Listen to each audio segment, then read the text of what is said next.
ছাত্ৰ-ছাত্ৰীসকল তোমালোকক মোৰ চেনেললৈ স্বাগতম জনাইছোঁ। আজি তোমালোকৰ বাবে মই লৈ আহিছোঁ অসমত উদ্ধাৰ হোৱা শিলালিপিসমূহৰ বিষয়ে। আহা আমি ভিডিঅ'টো আৰম্ভ কৰোঁ। কুৱেশ্যনটো হৈছে অসমত উদ্ধাৰ হোৱা শিলালিপিসমূহৰ বিষয়ে লিখা। এনচাৰটো হ'ল অসমত উদ্ধাৰ হোৱা শিলালিপিসমূহ ইতিহাস, সংস্কৃতি আৰু ভাষাগত দৃষ্টিৰে অত্যন্ত মূল্যৱান। এই শিলালিপিসমূহে প্ৰাচীন অসমীয়া সভ্যতা, ৰাজনীতিক পৰিস্থিতি, ধৰ্মীয় বিশ্বাস আৰু ভাষাৰ বিকাশৰ বিষয়ে অমূল্য তথ্য প্ৰদান কৰে। ইয়াৰে কিছুমান উল্লেখযোগ্য শিলালিপি হ'ল প্ৰথমটো হৈছে ভূটি বৰ্মাৰ বৰগংগা লিপি। খ্ৰীষ্টীয় ৬ষ্ঠ শতিকাৰ এটি পুৰণি অসমীয়া শিলালিপি হ'ল ভূটি বৰ্মাৰ বৰগংগা লিপি। বৰগংগা সৰু নদীখন কাৰ্বি আংলং জিলাৰ মাজেৰে প্ৰবাহিত হৈ গৈছে। কাৰ্বি আংলঙে মহামায়া মন্দিৰৰ প্ৰায় ৩ কিলোমিটাৰ দূৰত দক্ষিণ-পশ্চিম অংশত এই নদীটোৱে এটা কোৰৰ সৃষ্টি কৰিছে। বৰ্তমান সময়ত এই কোৰৰ বাওঁফালে অৱস্থিত এটি টিলাৰ ওপৰত থকা ভগ্নাৱশেষ মন্দিৰৰ দুৱাৰমুখত বাওঁফালে থকা শিলাটোৰ ভিতৰফালে প্ৰায় ৬০ কিলোমিটাৰ ঠাইত শাৰী শাৰী কাটি থোৱা শিলালিপি খোদিত অৱস্থাত পোৱা গৈছে। এই শিলালিপিৰ ফলিখনৰ বিষয়ে পোনতে প্ৰত্নতাত্ত্বিকবিদ ৰাজমোহন নাথে সদৰি কৰে। ইয়াৰ পাছত N.K. ভট্টশালী-দেৱে the journal of Assam research ছ'চাইটিৰ ভল.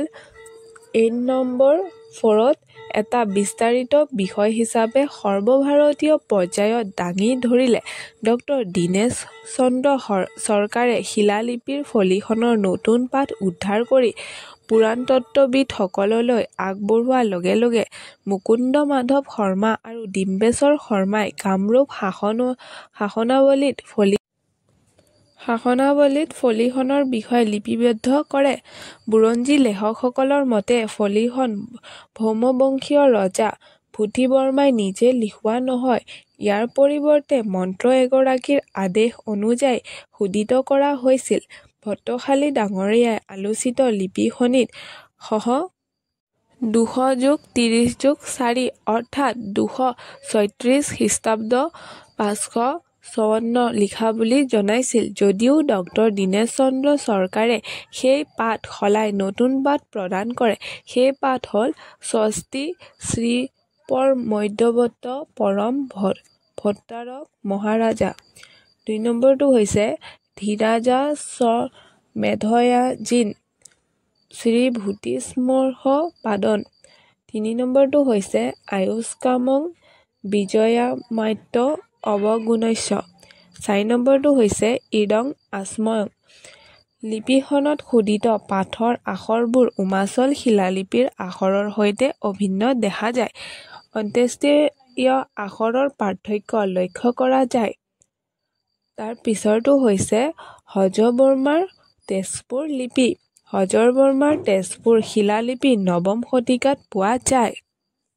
এই লিপি তেজপুৰ নগৰৰ পশ্চিম প্ৰান্তত নিচেই কাষত থকা ভৈৰৱপদ দেৱালয়ৰ ওচৰত ধেনু-সনা পাহাৰৰ এটা প্ৰকাণ্ড শিল এচটাত ৯ শাৰী সম্পূৰ্ণ আৰু শেষৰ এটা শাৰীত গুপ্তাব্দ ৫১০ লিপিখনিত উল্লেখ পোৱা যায়। প্ৰথম এই লিপিখনি ১৯০৫ চনত পোৱা যায়। ১৯১৭ চনত মহাশুক্লপধ্যায় হৰপ্ৰসাদ শাস্ত্ৰীয়ে এই লিপিৰ পাত ইংৰাজীত অনুবাদ কৰি প্ৰকাশ কৰে। অৰ্থাৎ লিপিখন journal of the Bihar and Odisha research society December ১৯৭০ চনত প্ৰকাশ পায়। পিছত কেইবাটাও গৱেষণাত এই লিপিখনৰ পাঠ আৰু বিশেষণ প্ৰকাশ পায়। এই লিপিৰ ভিতৰত হজবৰ্মাৰ বৰ্ষৰ ৰাজনৈতিক তথা সামাজিক তথ্যৰ উল্লেখ দেখা যায়। হজবৰ্মাৰ তেজপুৰ শৈললিপিৰ আৱিষ্কৃত মূল এনেধৰণৰ: প্ৰথমটো হৈছে ঔষষ্ঠী হাৰুপেশ্বৰ পুৰাৱস্থিত শ্ৰভুজবল। ২ নম্বৰটো হৈছে দপগবিত্ত মহ ৰজাধিৰাজ পৰমেশ্বৰ পৰভট্টাৰ কপৰমায়া। ৩ নম্বৰটো হৈছে শ্ৰী হজবৰ্মদেৱস্য বৰ্ধমান বিজয় ৰাজে মহা সামন্তসে ধ্যয়। ৪টো হৈছে শ্ৰী সুচিত্ৰ অম্বিকাৰ দিনে কৈবৰ্তনী কুচি শৱ সাধিনী।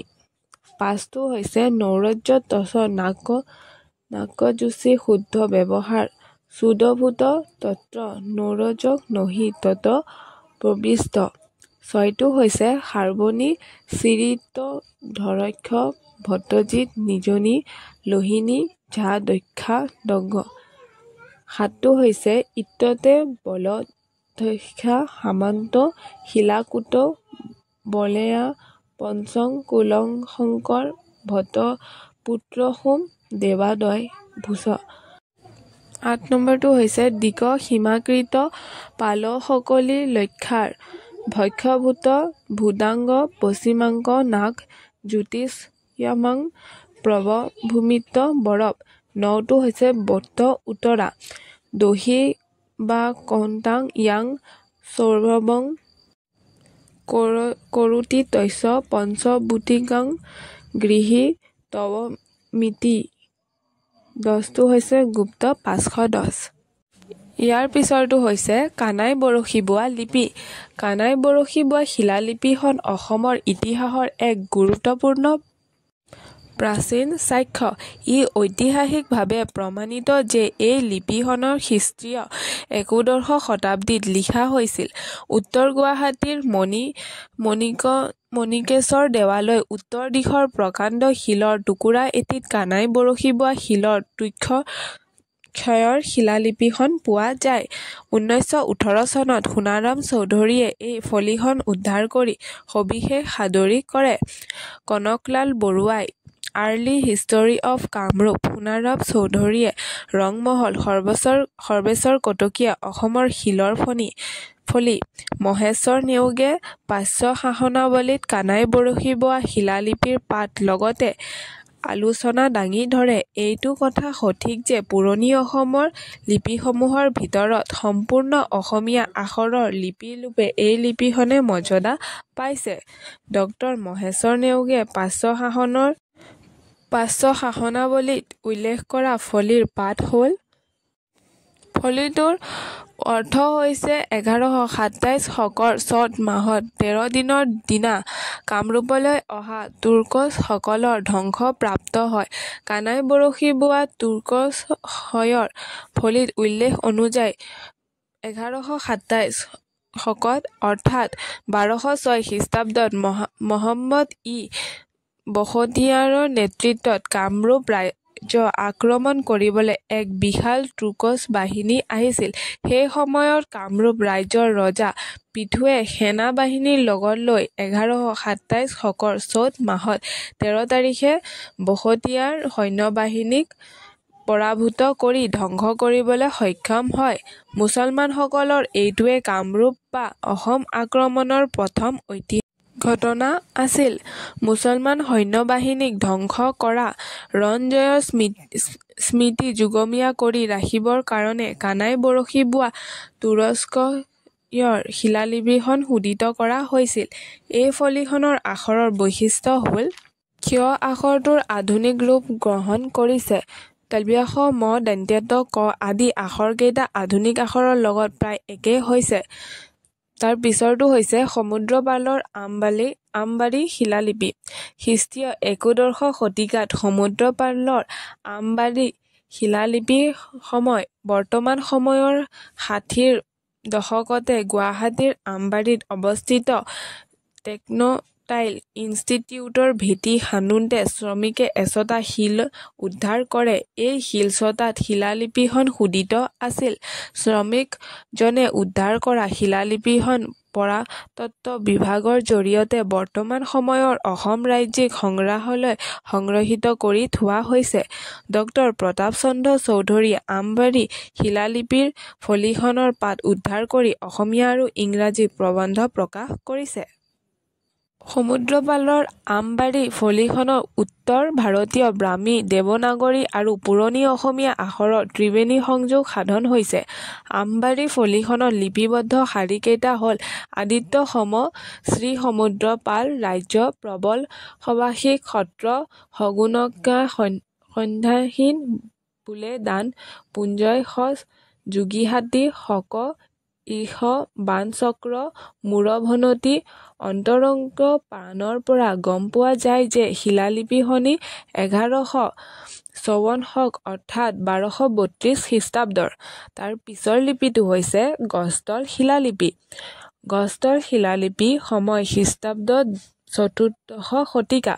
ডক্টৰ বিৰিঞ্চি কুমাৰ বৰুৱাই নগাঁও দবকাৰ পৰা প্ৰায় 4 কিলোমিটাৰ পশ্চিমত অৱস্থিত গছতল নামৰ ঠাইত প্ৰতিষ্ঠা কৰা শিৱ মন্দিৰৰ ধ্বংসাৱশেষৰ পৰা 24টা শাৰী লিপি খোদিত এই অষ্টকোণী শৈলস্তম্ভ লিপি উদ্ধাৰ কৰে।